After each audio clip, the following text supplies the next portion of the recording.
बिस्मिल्लाहिर्रहमानिर्रहीम। अस्सलामु अलैकुम रहमतुल्लाहि व बरकातुहू। लाखों करोड़ों दुरूद सलाम नबी करीम सल्लल्लाहु अलैहि वसल्लम पर और आपकी आल पर। आज बेटा हमारा टॉपिक है average and types of average. Average से मुराद बेटा एक न्यूमेरिकल वैल्यू है जो पूरे डाटे को रिप्रेजेंट करती है, यानी single value which represents the whole observations या होल डाटा या entire data is called average. मसलन देखें, हम ये कहते हैं कि जो पाकिस्तान आर्मी है इसके जितने जवान हैं उन सब की जो एवरेज हाइट है वो 5 फुट 7 इंच है। तो अब ये जो 5 फुट 7 इंच एक न्यूमेरिकल नंबर है, इसने आर्मी के तमाम जवानों को रिप्रेजेंट कर दिया with respect to their height. मज़ीद देखें, हम ये कहते हैं कि जो चाइना के लोग हैं उनकी एवरेज लाइफ जो है वो पाकिस्तान के लोगों की एवरेज लाइफ से ज़्यादा है, क्योंकि वहाँ पर प्योरीफिकेशन जो है वो ज़्यादा है, यानी खुराक वहाँ पर खालिश है, आबो हवा वहाँ की अच्छी है, ऐसे और बहुत सारी फैसिलिटीज़ हैं जो पाकिस्तान में नहीं हैं। तो इस वजह से पाकिस्तान की जो एवरेज लाइफ है लोगों की वो कम है, चाइना के लोगों की एवरेज लाइफ जो है वो ज़्यादा है। तो ये जो एवरेज है ये सिंगल नंबर है जो पूरे डाटे को रिप्रेजेंट कर रहा होता है। अब जो एवरेज है बेटा इसकी बुनियादी तौर पर दो टाइप्स हैं। एक है जिसे हम कहते हैं मैथमेटिकल एवरेज और एक है जिसे हम कहते हैं लोकेशनल एवरेज। अब जो मैथमेटिकल एवरेज है ये बेटा वो है कि जिसको सॉल्व करने के लिए हम कोई ना कोई मैथमेटिकल टूल, कोई मैथमेटिकल ऑपरेशन हम ज़रूर लगाते हैं। इस वजह से उस एवरेज को हम मैथमेटिकल एवरेज कहते हैं।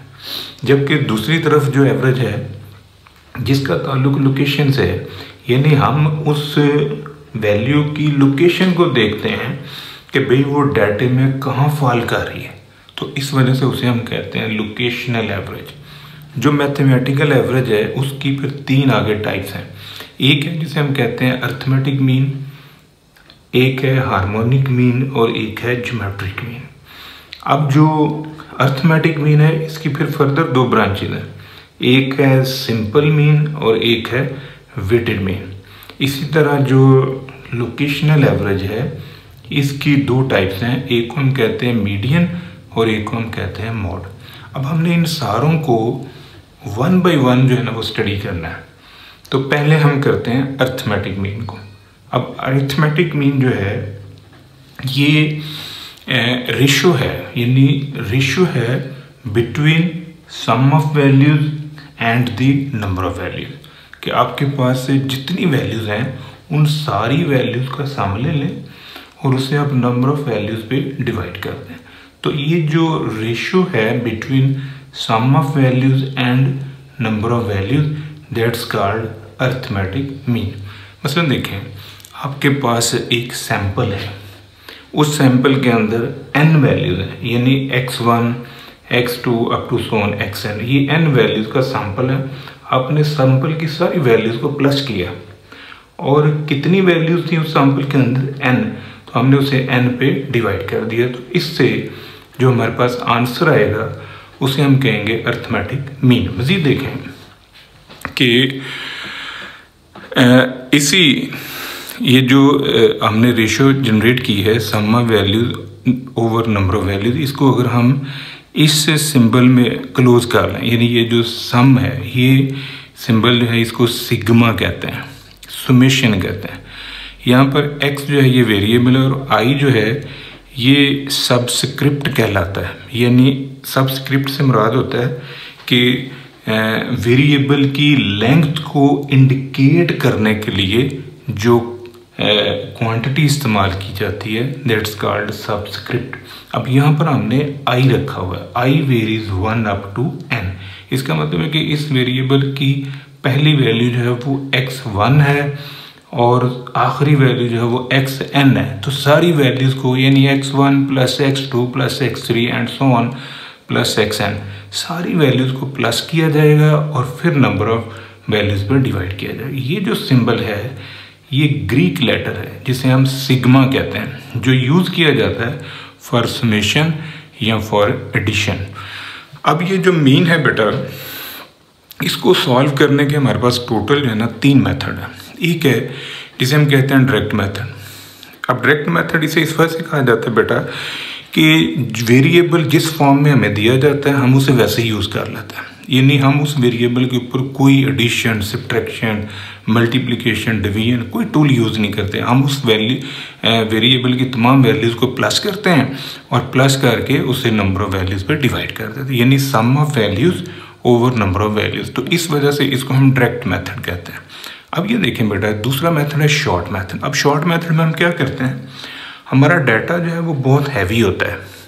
अगर डाटा बड़ा है और उसकी कैलकुलेशन मुश्किल है तो हम क्या करते हैं, हम उस डाटे में से कोई एक रकम माइनस कर देते हैं, जिसे हम माइनस करते हैं वेरिएबल में से, वेरिएबल की हर वैल्यू में से उसको बेटा ए आर्बिट्ररी मीन कहते हैं, या इसे हम प्रोविजनल मीन कहते हैं, यानी फर्जी मीन है ये।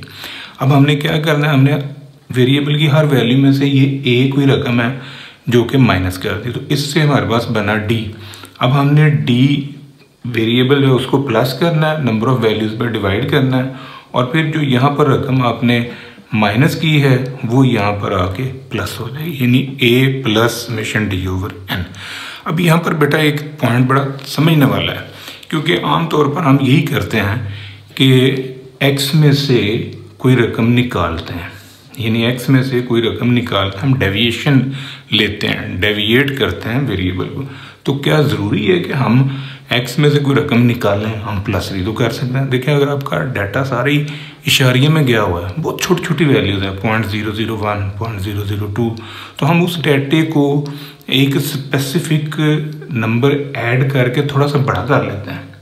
अब क्या होगा कि जो रकम आपने यहाँ पर प्लस की होगी, यानी ये अगर x माइनस ए है तो फिर आपने x प्लस ए किया होगा, तो जब आप इसको प्लस ए करोगे तो फिर जब मीन के शॉर्ट फार्मूले में आप आएंगे तो वहाँ पर वो रकम जो यहाँ प्लस हुई है वो इधर आके माइनस हो जाएगी, और अगर यहाँ आपने माइनस किया है तो वो रकम इधर आके प्लस हो जाएगी। ये इनका बुनियादी फ़र्क है।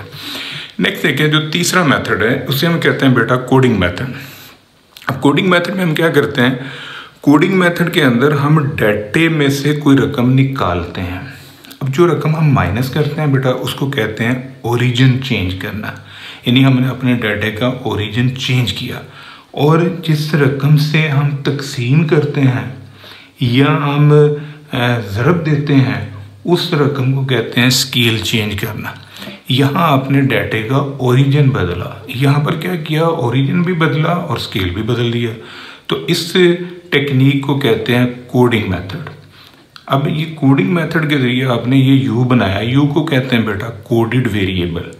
अब एक्स में से कोई रकम हम निकालेंगे और एच आम तौर पर जो है वो क्लास इंटरवल को कहते हैं, यानी क्लास इंटरवल की वैल्यू जो आ रही होती है उस पर आप डिवाइड करते हो। लेकिन ये कोई हार्ड फास्ट रूल नहीं है, आप क्लास इंटरवल के अलावा अपनी कन्वीनियंस के मुताबिक भी कोई रकम ले सकते हैं जिस पे आपने तकसीम करना है।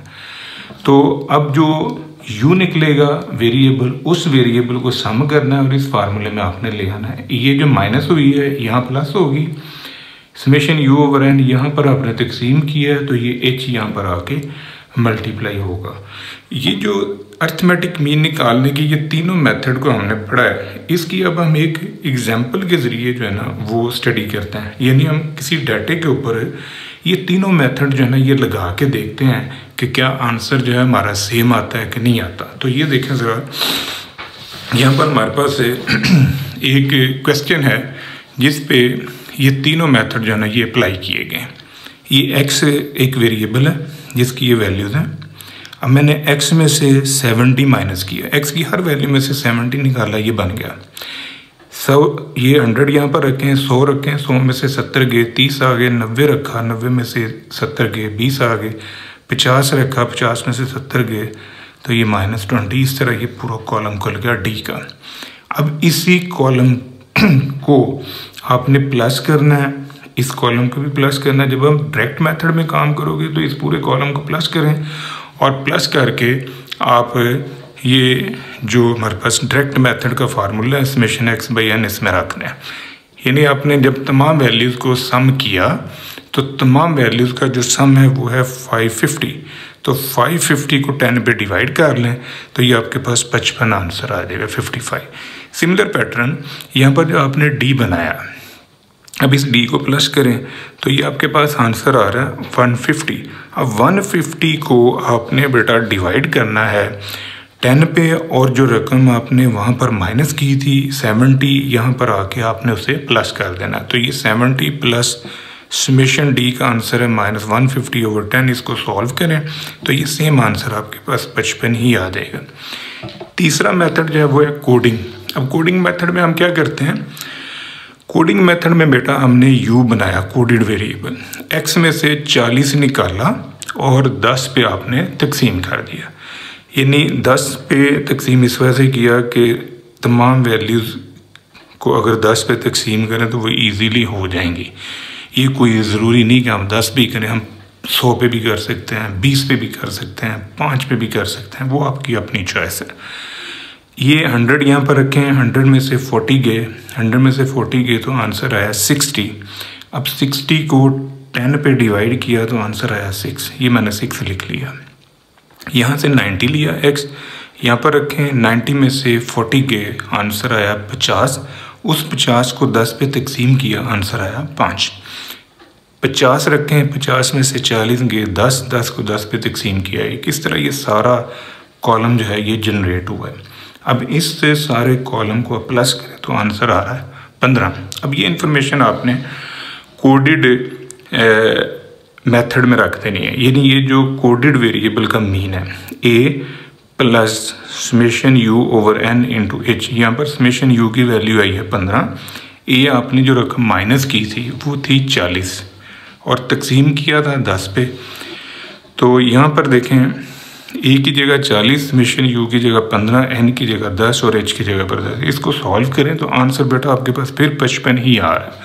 आप ऑब्जर्व करो कि आपने 3 फार्मूले लगाए, तीनों से आपका आंसर जो है वो सेम आ रहा है। तो ये था डायरेक्ट मेथड, शॉर्ट मेथड और कोडिंग मेथड से मीन निकालना। अभी मैंने ना आपकी प्रैक्टिस के लिए यहाँ पर कुछ क्वेश्चन दिए हैं।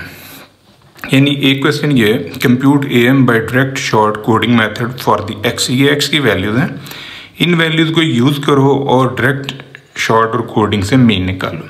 इसके अलावा यहाँ पर भी कुछ क्वेश्चन है, ये 6 क्वेश्चन है, हर एक का डाटा दिया हुआ है।